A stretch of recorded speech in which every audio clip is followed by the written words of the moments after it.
કોઈનો લાડક વાયો, આ અમર કૃતિનું સર્જન આ રીતે જે સાબરમતી જેલમાં મેઘાણી દ્વારા થયું. અને મેઘાણી પોતે એમ કહેતા કે કાલિંગડા રાગમાં જ્યારે હું આ કોઈનો લાડક વાયો સાંભળું છું ત્યારે મારું પ્રિય બાળક કોઈ અસહ્ય દર્દમાં કણસતું હોય ને એવી લાગણી હું અનુભવું. પણ મને થોડી વધુ જિજ્ઞાસા થઈ કે આ કોઈના લાડક વાયાનું સર્જન કઈ રીતે થયું. એમાં થોડી વિગતો મળી.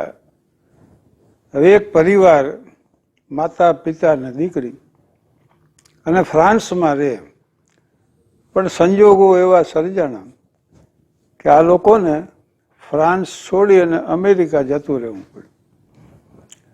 અમેરિકામાં જોર્જિયામાં આ પરિવારે નિવાસસ્થાન રાખ્યું એનું, અને અહીંયા નવું જીવન શરૂ કર્યું. આ દીકરી કંઈક સર્વિસ કરતી હતી અને ત્યાં જીવન જીવતા. એમાં એક સોલ્જર એવો આમ હૃષ્ટપુષ્ટ ને તંદુરસ્ત ને આ સરળ સ્વભાવનો, એની હારે એનો પરિચય થયો. અને પછી યુવતીના મા બાપને ખબર પડી એટલે એમણે એની હારે એનું સગપણ કર્યું. તો આ સોલ્જર ને આ યુવતી મેરી રોવિનાલ દલા કોસ્ટ, આ યુવતીનું નામ મેરી રોવિનાલ દલા કોસ્ટ. બે ભેગા થાય પ્રેમીઓ અને ભવિષ્યના ઉજ્જવળ સ્વપ્નની કલ્પનાઓ કરે ને વાતો કરે ને એવા સુખમાં દિવસો વ્યતીત કરતા. એમાં યુદ્ધ ફાટી નીકળ્યું અમેરિકામાં, અને આ સોલ્જરને જ મોરચે જવાનો હુકમ મળ્યો. એને તો વિદાય લીધી આંખમાં આંસુ સાથે, અને તુમુલ યુદ્ધ અહીંયા થયું. રોજ યુદ્ધના સમાચારો આવતા જાય. આ યુવતી ઉત્કંઠાથી જાણે. એમાં એકવાર સમાચાર આવ્યા કે યુદ્ધમાં આને શહાદત વાળી.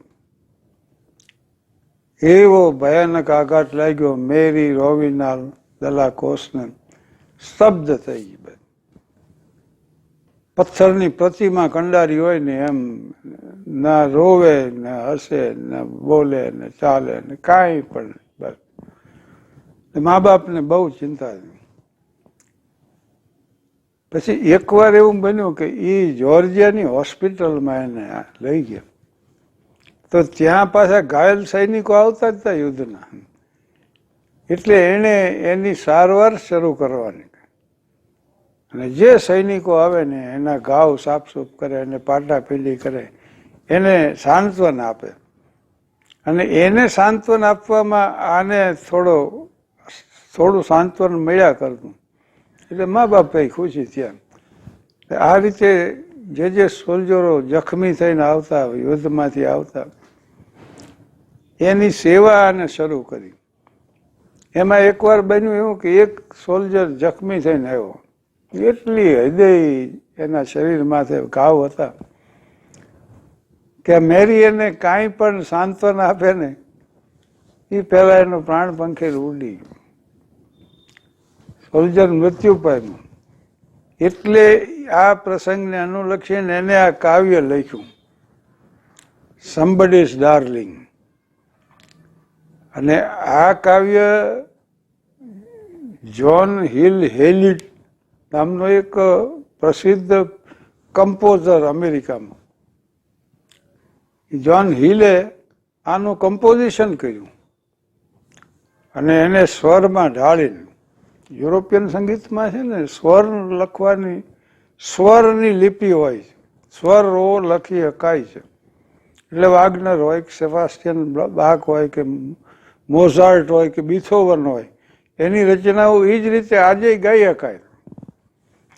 એટલે મને જ્હોન હિલ હેવિટે એનું કમ્પોઝિશન કર્યું અને એ રેકોર્ડ જે બની, મ્યુઝિક શીટ કહેતા અહીંયા એક વખતે અહીંયા, પણ એનો એટલો બધો પ્રચાર થયો કે 1 લાખની સંખ્યામાં એ વેચાણી છે.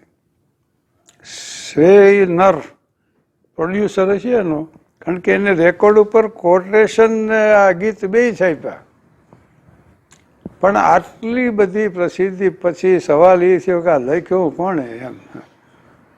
અને જિજ્ઞાસુ પત્રકારો આ સંશોધનમાં લાગી પડ્યા.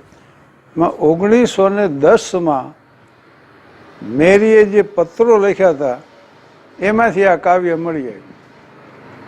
એટલે ત્યાર પછી જે રેકોર્ડ્સ બહાર પડીને એ રેકોર્ડ ઉપર કમ્પોઝિશન, નોટેશન અને આ મેરી રોવિનાલ દલા કોસ્ટી નામે લખવામાં આવ્યું.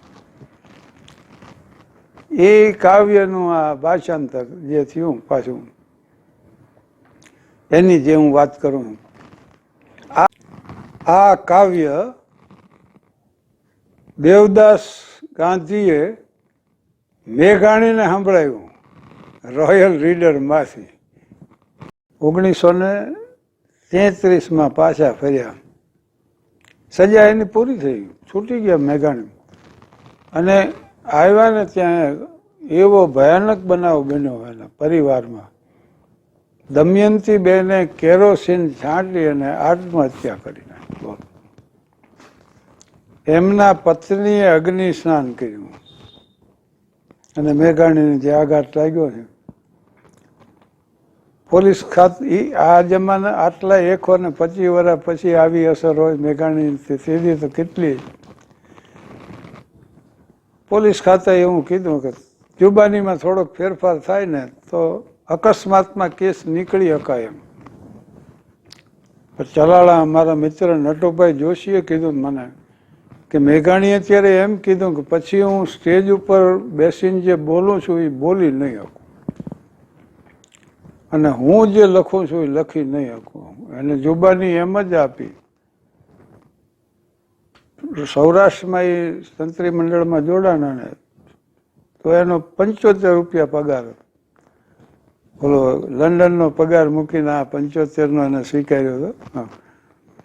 પણ એટલે આ સ્વેચ્છાએ સ્વીકારી ગરીબી હતી, સ્વીકારેલી ગરીબી. પણ ધોળીબાને અને દમયંતીબેનને કજિયા કાયમ થયા અને એના પરિણામે એને અગ્નિ સ્નાન કર્યું એમ જુબાની આપી. અને પછી જીવન એવું એનું થઈ ગયું. બોટાદમાં રહેતા ને રાણપુરમાં આવતા. એ અમૃતલાલ શેઠના ખ્યાલમાં આવી ગયું. એને મુંબઈ બોલાવી લીધા. એટલે બાળકો એ પરિવારને લઈને મેઘાણી ગયા મુંબઈ. અને એના શબ્દોમાં કે જાતિ જિંદગીએ લોહી નીકળતા માનવ છોડવાઓને પારકી ભૂમિકામાં રોપવાનો વારો આવ્યો. જન્મભૂમિ શરૂ થયું. મેં લખ્યું છે ફૂલછાપમાં જન્મભૂમિ અને કચ્છ મિત્રમાં 5 વર્ષ સુધી કોલમ લખી છે. એટલે જન્મભૂમિ અહીંયા શરૂ થયું અને કલમ અને કિતાબ આ વિભાગ સાહિત્ય એ મેઘાણી સંભાળે. પણ એમાં સાહિત્યિક એમની પ્રવૃત્તિને લીધે મેઘાણીની આ કોલમ ચાલતી હતી. અને ત્યાર પછી 36માં પરિસ્થિતિ એવી થઈ કે મેઘાણીને ફૂલછાપ સંભાળવા પાછું આવવું પડ્યું. કારણ કે ફૂલછાપ બંધ થાય એવી સ્થિતિમાં. સૌરાષ્ટ્ર પહેલા હતું એ અંગ્રેજ બ્રિટિશ ગવર્મેન્ટે જપ્ત કર્યું. પછી રોશની નામથી ફરીને ચાલુ કરવામાં એ જપ્ત કરવામાં આવ્યું. અને ત્યાર પછીનું જે રહ્યું એ અત્યારનું આ ફૂલછાપ.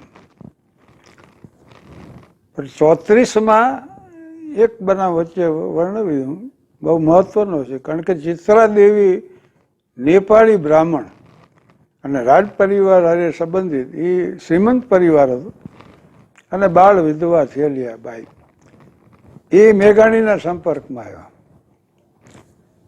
ચિત્રાદેવીએ પતિ ગુમાવ્યો હતો, આણે પત્ની ગુમાવી. વિધવા ને વિધુર હતા બે. પણ બેયને એકાબીજાના સહકારની જરૂર હતી. એટલે બીજું લગ્ન મેઘાણીએ ચિત્રાદેવી સાથે 34માં કર્યું. 36માં પાછું આવતું રહેવું પડ્યું અહીંયા વળી આવી ગયા ને નવા કલેવર ધરો હંસલા નવા કલેવર ધરો. ત્યાંથી ફૂલછાપની શરૂઆત થઈ પાછી. અને વળી પાછું અથવા એવી સ્થિતિમાં તો એમણે લાવી જ દીધું અને વાત આગળ વધતી ગઈ, વર્ષો વ્યતીત થતા ગયા. એ 45ની સાલ આવી ને એટલે મેઘાણીએ એની નોખી કેડી કંડાળી. એને લખ્યું કે મારી સમજણની દીવી લઈને મેં મારી નોખી કેડી કંડાળી. પછી 46માં સાહિત્ય પરિષદ ભરાયેલી રાજકોટમાં, એમાં સાહિત્ય વિભાગનું એમનું અધ્યક્ષ સ્થાન હતું. અને 46નું વર્ષ પૂરું થયું, 47નું વર્ષ શરૂ થયું, 1947. એમાં વચ્ચે યાદ આવ્યું 25 જાન્યુઆરી 1947 મેઘાણીએ એક પત્ર લખ્યો ચિત્રા દેવીને કે માત્ર અનુભવ કરવા હાટું હું મુંબઈથી દિલ્હી વિમાનનો મેં પ્રવાસ કર્યો અને પાછો દિલ્હીથી અમદાવાદ આવ્યો અને એવો અનુભવ થયો. અને પાછો એને ટાંક મારી કે આ અનુભવ હું તમને ક્યારે કરાવી શકીશ એમ. એટલે આવો એક વિમાની પ્રવાસ આ મુંબઈ દિલ્હી અમદાવાદ મેઘાણીએ કરેલો. પણ જીવન વ્યતીત થતું જતું હતું.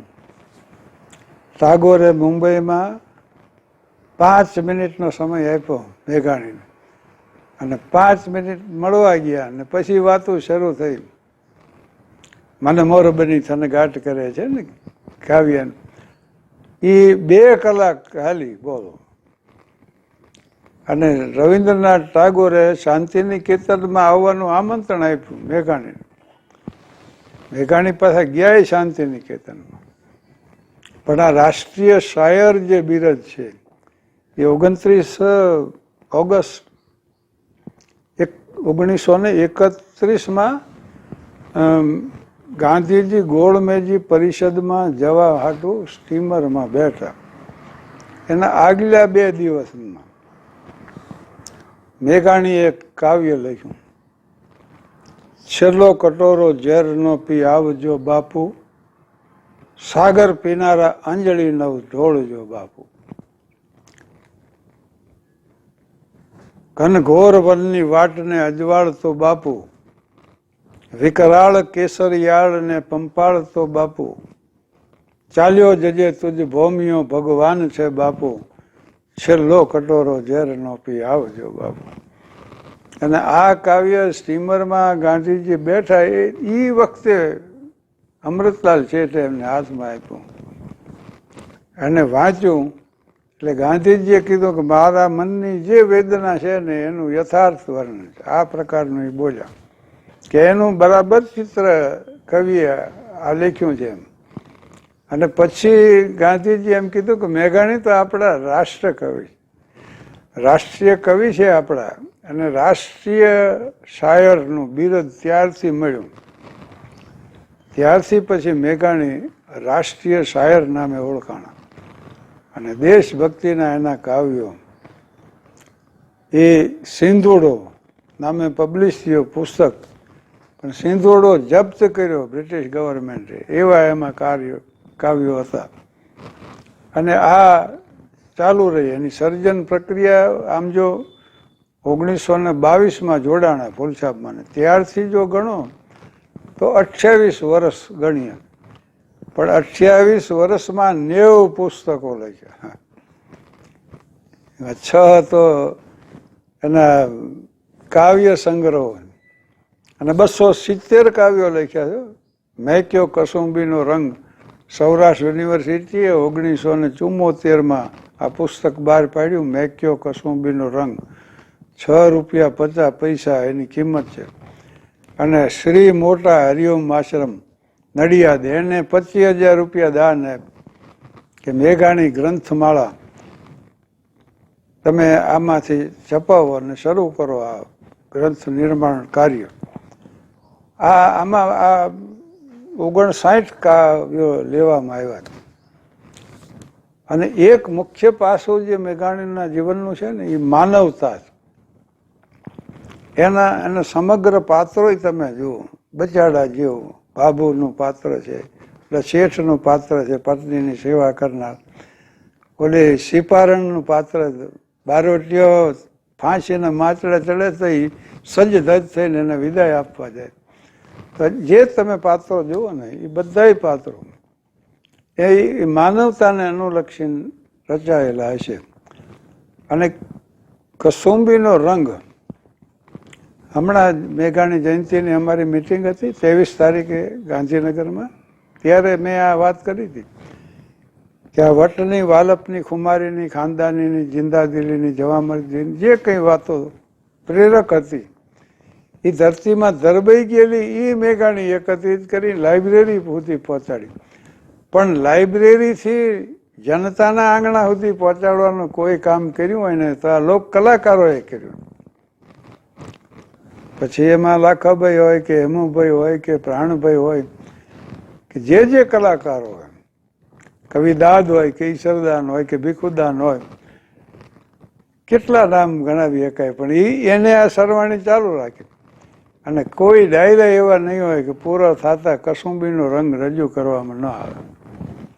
ભૈરવીના સૂરો શરૂ થાય અને લાગ્યો કસુંબીનો રંગ, એના ધોળા ધાવણ કેરી ધારાએ ધારાએ પીધો કસુંબીનો રંગ. આ જે કાવ્ય છે ને એ બીજ છે. અને આ બીજમાંથી જુદા જુદા કાવ્યો પ્રગટ થયા છે, એનું વિસ્તૃતિકરણ જ થયું છે. પણ એક પંક્તિ એમાં એવી આવે છે કે વહાલી દિલદારાની પગની મહેંદી પરથી ચૂમ્યો કસુંબીનો રંગ. એટલે આમાં ઘણાને એમ થઈ જાય કે મરદ હોય એ કંઈ પગની પેનીએ થોડો ચૂમે એમ. અને આવું એમ કે લખ્યું મેઘાણીએ. પણ કેટલું વિચારીને કેટલું ઊંડું નિરીક્ષણ કરીને મેઘાણીએ લખ્યું છે. ધર જાતા ને ધર્મ પલટતા ને ત્રિયાઈ પડંતા થાવ, એ ત્રણે ટાણા મરણના એમાં કોણ રંક કોણ રાવ. તુલસી દલ મુખમાં લિયો ને રહીને જીવન આશ, વીર રજપૂત યુદ્ધમાં ચલાય કે વત હિલ મેલ મરણ હુલાસ. ભયાનક યુદ્ધ થયું હોય ને રજપૂત કામ આવી ગયું હોય ને પછી એનું માથું ખોળામાં લઈ પદ્માસન વાળીને ચિતા માથે રજપૂતાણી બેસે અને પછી અગ્નિ પ્રગટ થાય. જવહર કરવા માટે જયારે બે ને, જલમર જાય નારિયા નરમર જાય કટ, સુને ઘર બચ્ચે રોય ઉન ઘર વે રજવટ. અને આમ ખોળામાં મસ્તક હોય, પદ્માસન વાળ્યું હોય અને અગ્નિ પ્રગટાવવામાં આવે ને પછી લાકડા થોડા ખળબળે ત્યારે એ માથું પગની પેની હોય ને ત્યાં એના હોઠનો સ્પર્શ થાય. આટલો વિચાર કરીને મેઘાણીએ લખ્યું કે વહાલી દિલદારાની પગની પેની હતી, પીધો કસુંબીનો રંગ. અને રાજ મને લાગ્યો કસુંબીનો રંગ. એ તો ડાયરા માટેનું અત્યંત અગત્યનું કાવ્ય બની. અને આ કલાકારોનો આભાર કે એને આજીવંત રાખ્યા કાવ્યો. પણ રક્ત ટપકતી સો જોડીને ઓતરાદા વાયરા ઉઠો ઉઠો હો તમે, ઓતરાદા વાયરા ઉઠો, સોના સમદરની પાળે. કેવું અદભુત ગીત છે. મેં એના ઉપર લેખ લખ્યો હતો તો મહેન્દ્રભાઈ મેઘાણી, મેઘાણીના સુપુત્ર, એને એની અડધી સદીની વાચન યાત્રા 4 ભાગ બહાર બેઠા ને એમાં લેખ લેવામાં આવ્યો. એટલે આ રીતે જનતા સુધી મેઘાણીનું સાહિત્ય પહોંચ. 125મી આ જન્મ જયંતિ ઉજવાય છે ને 12 મહિના ઉજવવાની. દર મહિને એક ઠેકાણે કાર્યક્રમો થવાના જ. 33 યુનિવર્સિટીઓ 28મીએ શરૂ કરે છે શાળા. એટલે આ સાહિત્ય જનતા સુધી પહોંચે. મેઘાણીએ એક પંક્તિ લખી કે મીઠા બોલા માનવી આ જગ છોડી જાશે. કાગ બાપુ પડખે બેઠા હતા, એને પૂર્તિ કરી કે કાગા એની કાણ ઘરો ઘર મંડાશે. તો મીઠા બોલા માનવી આ જગ છોડી જાશે, કાગા એની કાણ ઘરો ઘર મંડાશે. આભાર.